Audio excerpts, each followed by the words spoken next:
diberikan kesempatan kepada paduan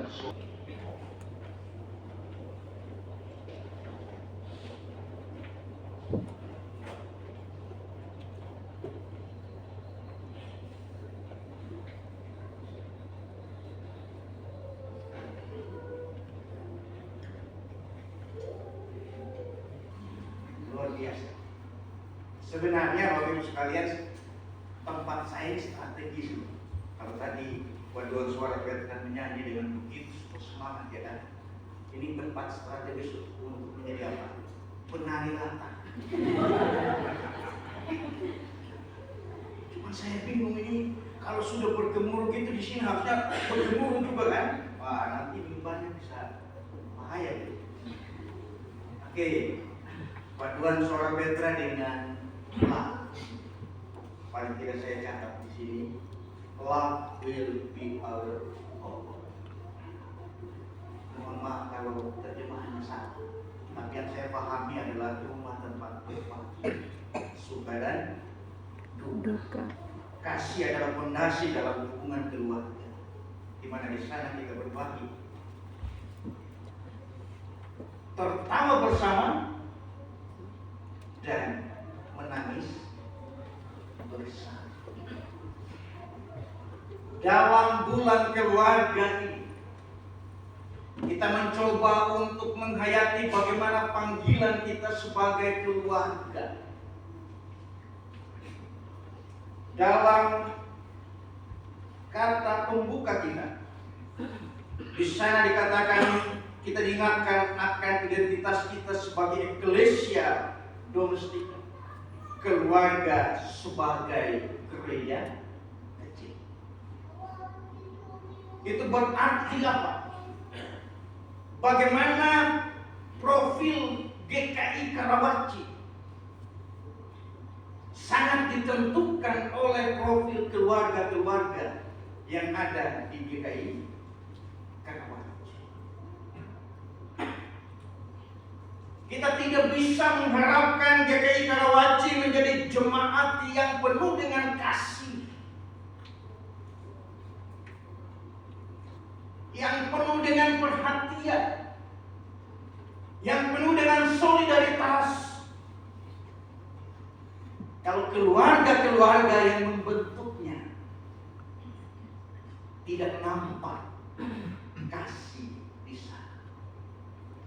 Kalau keluarga-keluarga yang membentuknya tidak nampak kebersamaan. Pada minggu kedua bulan keluarga ini, tema kita adalah tersungkur lalu bersyukur. Artinya apa Bapak Ibu sekalian? Ketika kita bicara soal kebersamaan dalam keluarga, itu berarti keluarga yang sama-sama tersungkur. Semua anggota keluarga merasakan tersungkur. Semua anggota keluarga juga ikut mengucap syukur. Jangan ada yang tersungkur, ada yang ketawa. Itu bukan kebersamaan. Bapak Ibu dan Saudara yang dikasihi Tuhan, pembacaan kita yang kedua mengingatkan kita bahwa hidup ini penuh dengan tantangan dan penderitaan.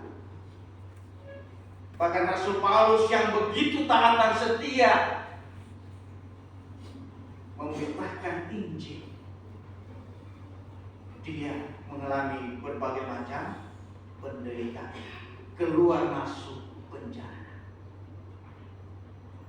Itu berarti jangan sampai kita membangun satu pemahaman,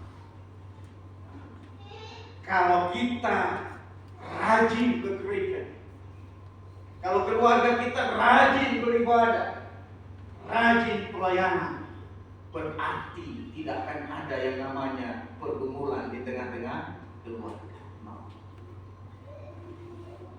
Yang namanya lembaga sosial, yang namanya manusia, pasti tidak lepas dari dinamika kehidupan. Tinggal bagaimana kita mensikapi. Oleh karena itu, bagaimana kita menggali tema kita bersyukur lalu bersyukur dikaitkan dengan soal keluarga tadi. Mengajak kita untuk menggali satu pembacaan Injil Lukas tadi dengan 2 raja. Jemaat yang dikasihi oleh Tuhan kita Yesus Kristus, Injil Lukas mengisahkan satu peristiwa perjumpaan antara Yesus dengan 10 orang yang sakit kusta, dan terjadi di perbatasan antara Samaria dan Galilea. Itu berarti secara lokasi ada di pinggiran kota, jauh dari komunitas masyarakat. Kenapa demikian? Karena ke-10 orang yang berpenyakit kusta ini secara aturan keagamaan tidak boleh tinggal bersama dengan masyarakat, harus disingkirkan sehingga tempat mereka jauh dari komunitas masyarakat. Karena kalau tinggal bersama-sama dengan masyarakat, mereka akan menajiskan masyarakat. Oleh karena itu dalam kaitan dengan keluarga, kan kita bicara soal keluarga ya, dalam kebersamaan. Menangis bersama, tertawa bersama, ada dalam satu rumah. Berarti dengan tersingkirnya, maka ada yang harus tersingkir karena situasi.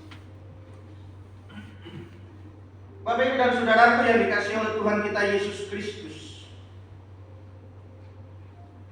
kalau kita kaitkan ini kebersamaan keluarga dengan perikop bacaan kita, maka pertama, bagaimana membangun kebersamaan itu harus punya keprihatinan yang sama. Semua anggota keluarga punya keprihatinan yang sama. Kalau kita bicara soal kebersamaan, Ibu sekalian, kalau kita perhatikan kisah ini, ada 10 orang. 1 orang Samaria, 9 orang Yahudi. Yang kita tahu Bapak Ibu sekalian, antara orang Yahudi dan orang Samaria tidak akur. Orang Yahudi yang sangat membenci orang Samaria. Tidak akan mungkin mereka mau menerima orang Samaria. Kita perhatikan di sini Bapak Ibu sekalian, 10 orang kusta ini hidup dalam kebersamaan. Tidak peduli kamu Yahudi, tidak peduli kamu Samaria, kita bersama. Karena apa? Punya keprihatinan yang sama.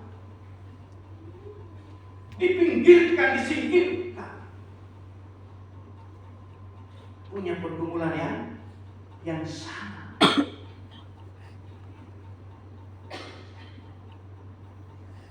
Jadi, bagaimana membangun kebersamaan dalam keluarga harus punya keprihatinan yang sama. Itu poin yang pertama. Yang kedua, Bapak Ibu sekalian, ke-10 orang ini kemudian mereka berusaha untuk apa? Menjumpai Tuhan Yesus. Jadi dalam jarak yang jauh, karena apa tadi? Larangan. Tetapi jarak yang jauh itu, larangan itu tidak serta-merta membuat mereka mandek untuk berusaha demi pelepasan kesembuhan mereka. Artinya apa? Ketika kita bicara soal kehidupan yang penuh dengan tantangan dan rintangan, maka harusnya tantangan dan rintangan itu jangan pernah menghambat kita untuk apa? Datang berjumpa dengan Tuhan. Tantangan dan rintangan dalam keluarga jangan sampai menghambat kita untuk apa? Datang berjumpa dengan Tuhan. Mereka berseru bersama, Yesus Guru. Kalau kita pahami ini sebagai satu doa, maka mereka berdoa bersama. Keluarga yang punya keprihatinan yang sama dan keluarga berdoa bersama. Kalau kita bicara soal kebersamaan dalam keluarga, punya keprihatinan yang sama dan berdoa bersama. Kalau kita bicara soal kebersamaan dalam keluarga, dari kisah ini kita bisa melihat bahwa ke-10 orang ini rupa-rupanya sudah mendengar berita tentang Tuhan Yesus. Mereka sudah mendengar bagaimana sosok yang punya kuasa, sosok yang hadir untuk apa? Menjumpai dan menerima orang-orang yang terpinggirkan. Informasi yang mereka dapatkan itulah yang menguatkan satu keyakinan mereka. Kalau kita mau sembuh, mari kita bersama-sama menjumpai Yesus Sang Guru itu. Jadi dari pendengaran bisa membentuk satu keyakinan. Sama seperti dalam 2 Raja-Raja. Kesembuhan Naaman tidak lepas dari peran seorang gadis kecil. Sosok yang tidak diperlukan. Dia memberanikan diri untuk datang kepada nyonyanya. Sekiranya Tuanku pergi ke nabi yang ada di Samaria, tentulah nabi itu akan menyembuhkan. Satu ungkapan keyakinan yang sungguh luar biasa. Dia berani mengatakan, tentulah nabi itu akan menyembuhkan Tuanku. Dari mana dia punya keyakinan itu? Konteks 2 Raja-Raja pasal 5, Bapak Ibu sekalian, didahului dengan beberapa tanda-tanda ajaib yang dilakukan oleh Nabi Elisa. Misalkan 20 roti untuk 100 orang. Yang terkenal adalah mujizat atas minyak seorang janda. Jadi apa yang dilakukan oleh Nabi Elisa ini rupanya sudah menjadi sesuatu yang tidak asing lagi bagi orang Israel. Sehingga si gadis kecil itu begitu yakin kalau Tuhan yang pergi ke Nabi Elisa, dia pasti sembuh. Bapak Ibu sekalian, iman itu tumbuh dari kita mendengarkan firman Tuhan. Tidak ada satupun di antara kita yang menyaksikan secara langsung bagaimana Yesus menyembuhkan orang. Tidak ada satupun di antara kita yang menyaksikan secara langsung bagaimana Elisa melakukan tanda ajaib. Tapi kita percaya bahwa Elisa mampu. Tuhan memakai dia. Kita percaya Yesus punya kuasa. Padahal dari hanya benar.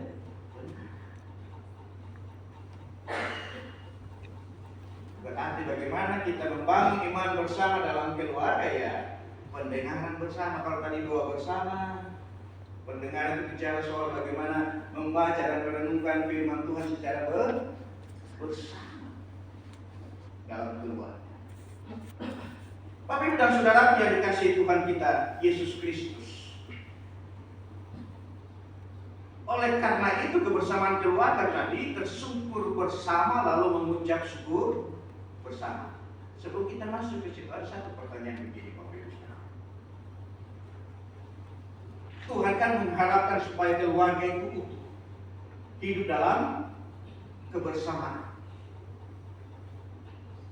Adakah korelasi pesan yang bisa kita ambil dari bagaimana Yesus yang peduli terhadap 10 orang kusta itu menyembuhkan mereka dengan kebersamaan keluarga?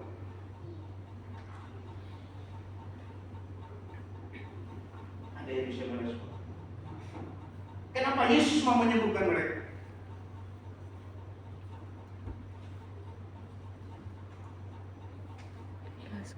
Supaya mereka kembali dalam keluarga masing-masing. Jangan sampai ada yang tercecer. Itu pesannya, Bapak Ibu. Betapa berharganya satu bangunan keluarga. Sehingga kalau satu mengalami sesuatu yang kemudian dia harus dijauhkan bahkan. Yesus membebaskan dia supaya dia bisa kembali dalam keluarga. Sama seperti ketika Yesus mengusir roh jahat dari seorang pemuda. Roh jahat itu membuat dia jauh dari keluarga. Maka pembebasan itu supaya apa? Dia kembali dalam kebersamaan keluarga. Dia kembali dalam dinamika keluarganya. Tertawa bersama, menangis bersama. Bapak Ibu dan Saudara yang kasih Tuhan, kalau kita bicara soal keluarga yang tersungkur bersama dan mengucap syukur bersama, bersyukur bersama, maka hal pertama Bapak Ibu sekalian, kalau kita kaitkan ini dengan Injil, dibutuhkan ketaatan. Kalau kita perhatikan Bapak Ibu sekalian dalam Injil Lukas tadi, Tuhan katakan apa kepada 10 orang itu? Pergilah, perlihatkanlah dirimu kepada imam. Kenapa harus memperlihatkan diri kepada imam? Karena najisnya seseorang, tahirnya seseorang dinyatakan oleh imam. Mereka harus punya semacam sertifikat tahir. Jadi walaupun secara fisik, secara fakta dia sudah sembuh, tapi kalau belum ada pernyataan tahir dari imam, tidak akan mungkin. Dia tetap dianggap najis. Maka Yesus mengatakan, pergilah. Kenapa? Sia-sia juga kamu sembuh. Tidak akan diterima kalau belum ada satu pengakuan, penetapan dari imam. Tapi pertanyaan bagi kita Bapak Ibu sekalian, kan mereka ke imam untuk apa? Menunjukkan kami sudah sembuh. Betul tidak? Ya nggak mungkin lah mereka masih kusta lalu datang, buatlah satu pernyataan kami sudah tahir. Nggak mungkin. Sembuh dulu baru sertifikatnya turun.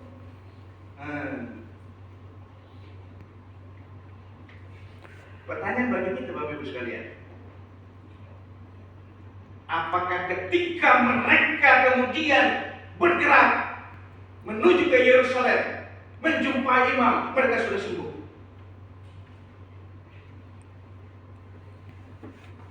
Coba perhatikan di sini. Udah sembuh belum? Ayo, mari kita kembali sekolah minggu. Coba perhatikan baik-baik.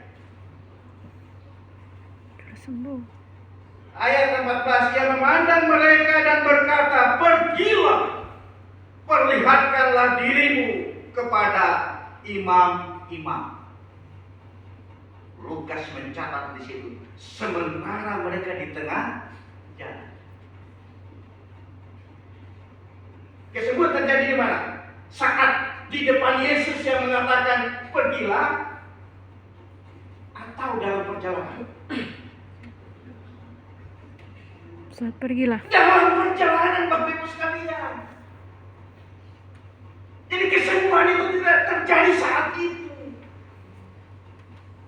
Terjadi ketika mereka bergerak. Pergi ke Yerusalem, pergi menjumpai imam. Disitulah terjadi kesembuhan. Apa yang bisa kita dapatkan di sini, Bapak Ibu sekalian?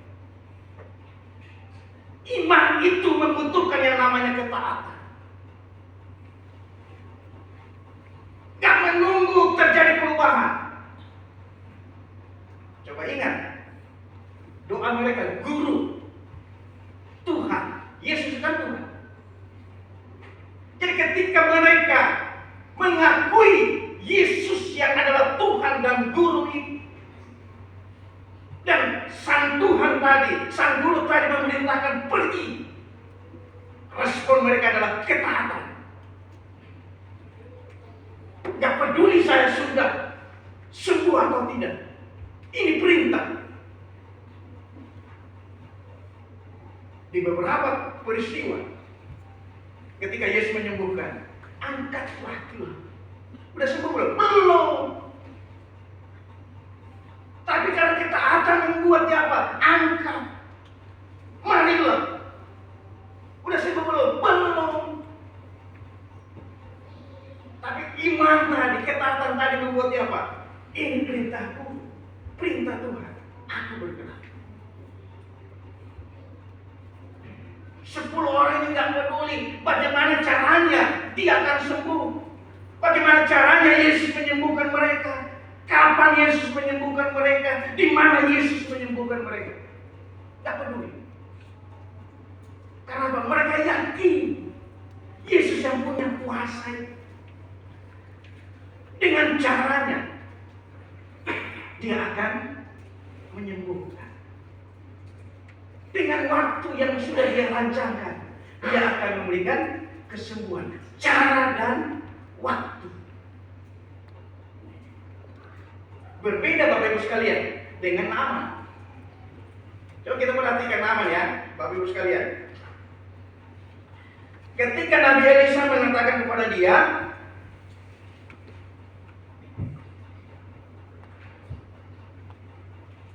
Elisa menyuruh orang mengatakan kepada, pergi dan mandilah 7 kali di sungai Yordan, tubuhmu akan pulih kembali dan engkau menjadi sembuh. Tetapi Naaman marah, lalu pergi sambil berkata, sungguh kukira ia pasti keluar menemuiku dan berdiri menyebut nama Tuhan Allahnya, lalu menggerak-gerakkan tangannya di atas bagian yang sakit dan menyembuhkan penyakit kulit. Apa yang bisa kita tangkap dari sini Bapak Ibu sekalian? 10 orang tadi gak peduli gimana cara Tuhan menyembuhkan mereka. Kapan Tuhan menyembuhkan mereka? Di mana Tuhan menyembuhkan mereka? Beda dengan Naaman. Dia berusaha untuk apa? Buat settingan, menyeting Tuhan. Tuhan harus membuat saya begini, Tuhan harus menolong saya begini, Tuhan harus menyembuhkan saya begini. Bapak Ibu sekalian, kalau kita harus jujur, bukan dalam kehidupan kita berdoa, tapi juga menyeting bagaimana Tuhan harus menolong kita. Sama dengan Naaman. Kukira dia keluar menggerakkan tangannya. Kita menjadi lebih-lebih seolah kalau saya minta besok sudah harus dikabulkan. Kan sedih. Itu mengatur. Tuhan harus menolong saya seperti ini. Sederhananya begini Bapak Ibu sekalian. Andaikan kita sedang berlayar,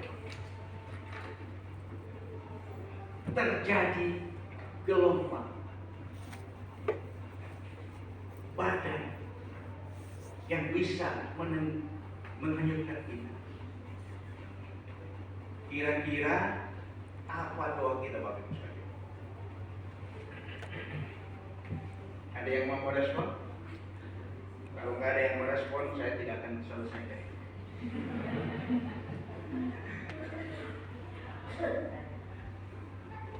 Kan kita harus jawab jujur. Terjadi gelombang. Kira-kira doa kita seperti apa? Selamatkanlah aku Tuhan. Tapi yang di pikiran kita apa? Diselamatkan dengan cara apa? Hentikan gelombangnya, teduhkan laut itu. Ini kita sudah men-setting Tuhan Bapak Ibu sekalian. Kita minta keselamatan dalam perjalanan. Kita percaya Tuhan akan mampu menyelamatkan kita. Tapi kita tidak pernah percaya bahwa Tuhan mampu menyelamatkan kita walaupun gelombangnya besar. Sehingga kita meminta supaya apa? Lautnya teduh dulu. Kita sudah mengecilkan kuasa Tuhan. Seolah-olah Tuhan itu berkuasa menyelamatkan kita kalau lautannya teduh. Tidak ada bedanya dengan aman. Jadi Bapak Ibu sekalian, pesan bagi kita, kalau kita percaya Tuhan punya kuasa, Tuhan mampu menolong kita, biarkanlah Tuhan dengan caranya. Biarkanlah Tuhan dengan rancangan waktunya. Karena kita percaya segala sesuatu indah pada waktunya. Bisa jadi bagi Tuhan waktu yang terindah adalah minggu depan, tapi kita maunya besok. Akhirnya apa Bapak Ibu sekalian? Gak akan pernah ada yang namanya mengucap syukur. Berdoa Tuhan, selamatkanlah aku. Dalam pikiran laut menjadi teduh. Amin. Aduh Tuhan, kenapa lautnya masih teduh? Atau masih bergelombang? Akhirnya apa? Mengeluh dan mengeluh. Tuhan, kenapa sudah 1 minggu, sudah 1 bulan, sudah 1 tahun saya sudah berdoa dan berdoa tapi masih sakit. Yang nampak apa? Mengucap syukur apa mengeluh? Mengeluh.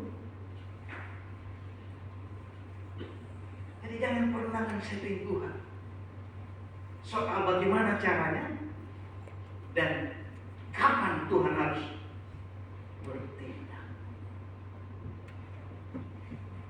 Jadi kalau kita mau membangun keluarga yang bersyukur dan mengucap syukur tadi, jangan pernah kita menjadikan keluarga kita yang men-setting Tuhan sama seperti Naam. Pada akhirnya apa? Kenapa Naam kemudian sembuh? Ya pelayan-pelayannya.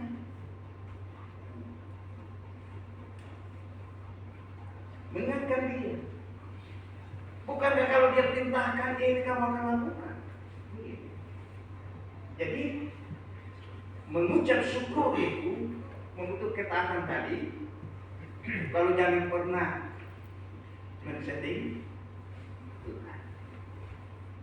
Yang ada adalah kekecewaan, karena bisa jadi rancangan Tuhan beda dengan rancangan kita.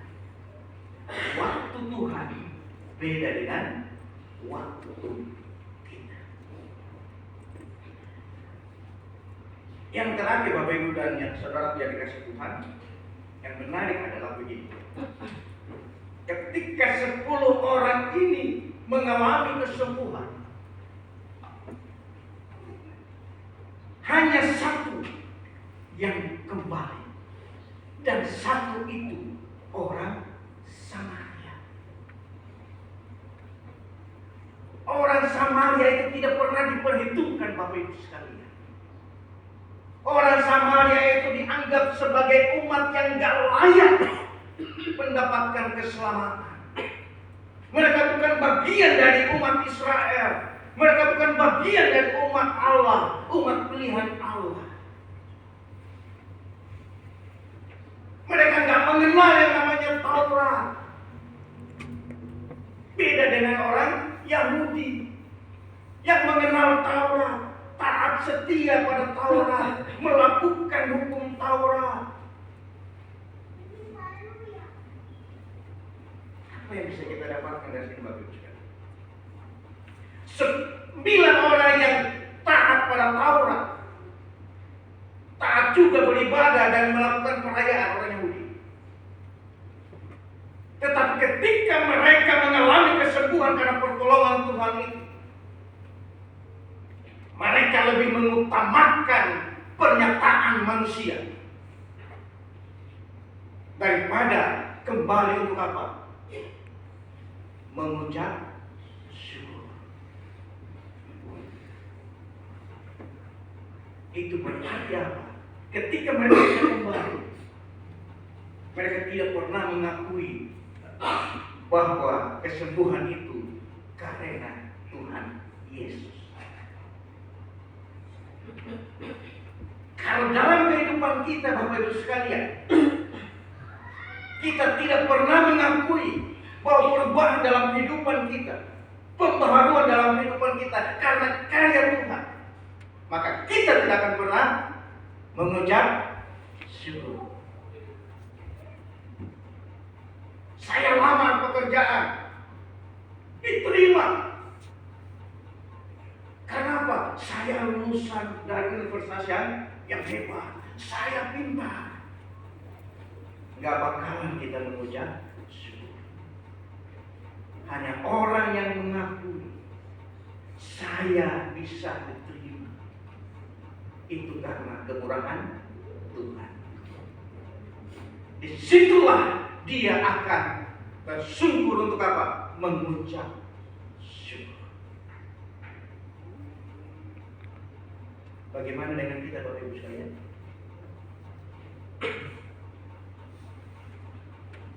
Gampang atau susah ini panggilan kita untuk apa? Membangun keluarga kita menjadi keluarga yang hidup dalam kebersamaan, bersyukur bersama, kalau jatuh bersama, tapi mengucap syukur bersama, mengandalkan Tuhan bersama. Tuhan Yesus memberkati kita dan selamat menghayati kehidupan berkeluarga sepanjang bulan Oktober. Amin.